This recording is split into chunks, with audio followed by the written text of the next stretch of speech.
Welcome to Company Showcase, an advertising feature on HowStreet.com. I'm Jim Goddard. I'm speaking with Larry Reaugh, CEO and President of American Manganese. Welcome back to the show, Larry. Hi, Jim. It's looks like a great weekend coming up.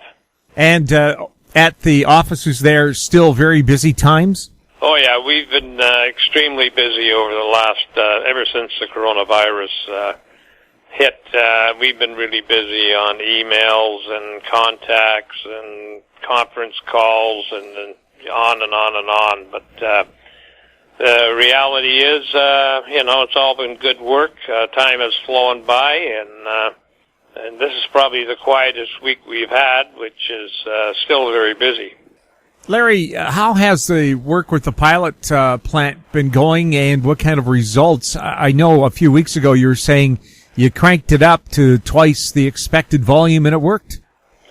Oh, yeah. It was actually close to 3 times the volume, and the 64 kilograms per hour, 2.5, let's say 2.5 times, and but that introduced some heating problems and other things that we had to fabricate other equipment, and we're still waiting for delivery of that.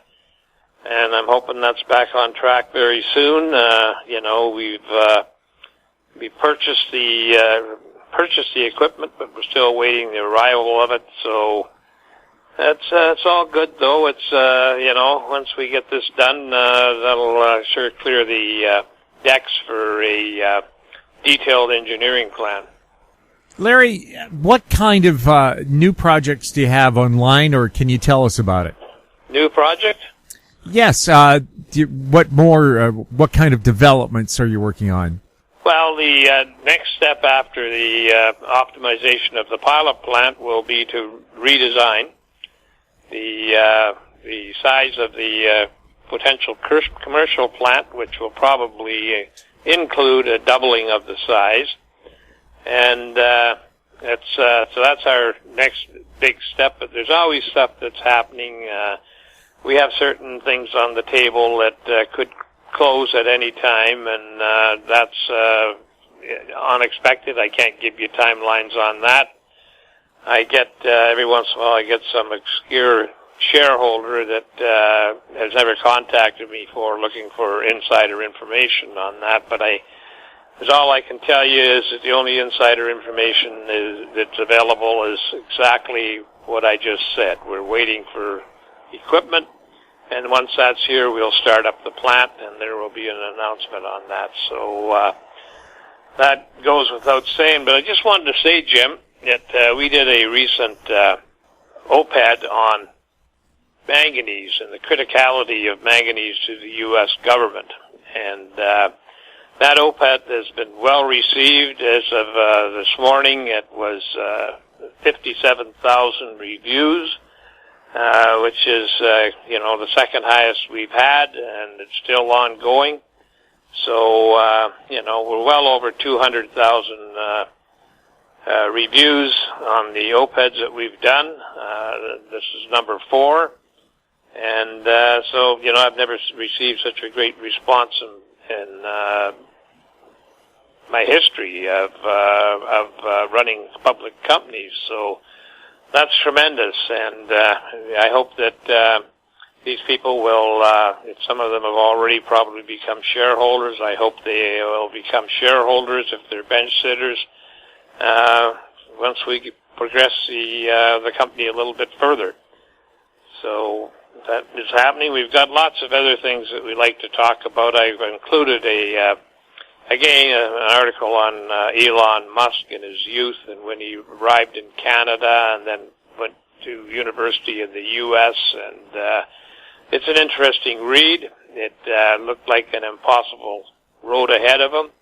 And look at him today; he's worth about $40 billion. So that tells you something about ambition and determination. And I think that's a good read for everybody. It's enlightening, and that's one of the aspects that we've been talking about. So we're still looking forward to Battery Days, which I now understand is up to September the 15th. And we're hoping that he mentions all aspects of the battery industries, which include recycling, but we have no information whether that will be done or not. And but it would be nice. We've continued to do work for the Tier 1 companies, and we're just waiting for feedback from one of them. So that is ongoing.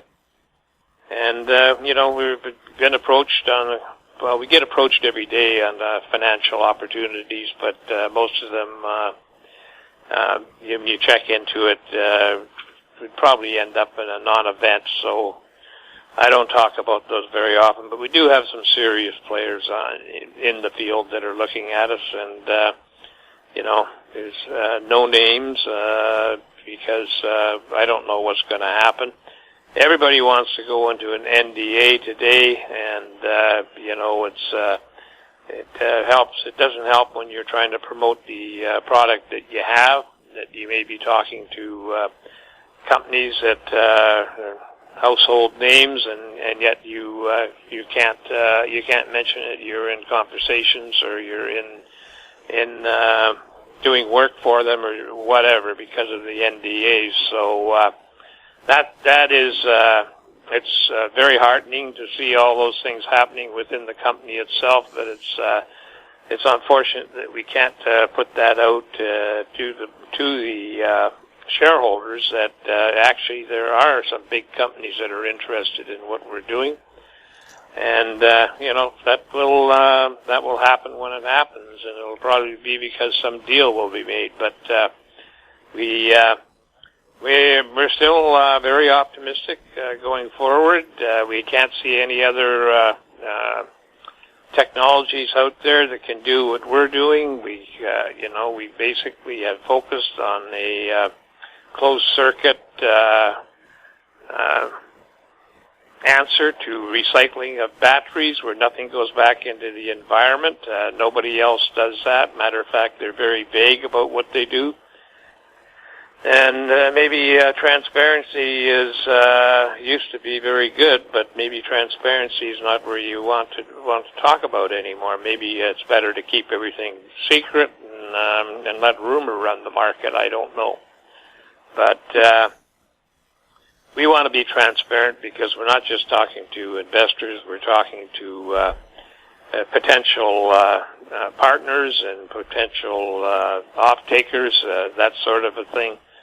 So it's transparency is the word of the day, and and that's what we'll continue to do: be transparent about everything we do. And there's a lot of interesting things happening. There's a lot of bullish reports on EV batteries, EV cars, projections of recycling, and I've seen up to $15-20 billion a few years out from now, and wow, that's a huge business. And it's for one company to think they can corner all that. So all we have to do is corner 10, 20, 30% of that, and we've got a huge company. So that's what I want people to keep in mind, that batteries do reach the end of life. And, there's reuse, but that's just tying up more expensive commodities on a storage unit that you really don't need. All the nickel and everything else, and cobalt that's involved in those batteries. It's best to get it back into play, and, eventually you can start to balance the books with the mining, that mining will still take care of a lot of the need for critical metals, but the fact is that recycling will start to replace a lot of the mining over the next few decades, and that's a good thing, because that's less disturbance to the environment. So, we're really happy with everything that's happening, Jim. It's not a great market right now. We're down 600 points today. But that all said and done, we're trading up on the day, and which makes me very happy. And it's one day we'll get the traction we need to actually to start to push higher. And just to let everybody know, when we're looking at financing, we look at partnerships. We look at a certain amount of placements, selling shares, but we're starting to lean heavily towards debt financing, because we can see that that should be able to be paid back in a reasonable amount of time. So I'm all for debt financing. That's something that I've avoided over the years, which has been great, because when markets crater, especially with commodities, the commodity price craters, then the companies find that they got debt they can't service, and everything goes away. And we don't want to see that happening, but we're looking at the risk on battery recycling as being considerably different than a mining operation, where you're totally dependent on the commodity price. And we've seen the commodity price retreat significantly for the recycling, and yet we can still see, from our own work in here and our business plan, that it's still, robust. So we can go from there. We'll have a lot of attachments with this podcast. Certainly, I'm excited about the fact that we've had over 200,000 reviews on our OPEDs, which means that maybe at least 30 or 20 or 30% of those are new reviews from different people over that period of time. Certainly some are going back and looking and opening reviewing the podcast maybe 2-3 times, but it tells us that we're on the right track. Larry, where are you traded, and where can people get more information about American Manganese? We're traded on the Toronto Venture Exchange under the symbol AMY. We're traded in the U.S. under the symbol AMYZF. We're traded in the Frankfurt Exchange under the symbol 2AM.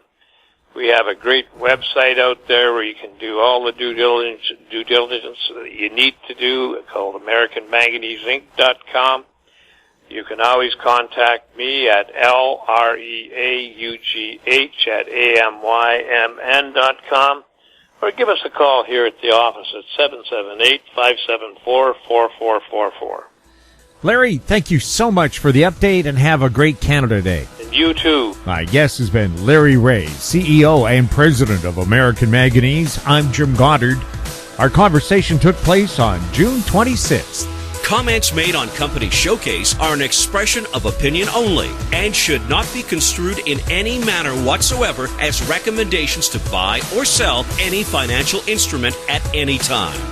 Archived online at HowStreet.com. Company Showcase is a production of How Street Media Incorporated.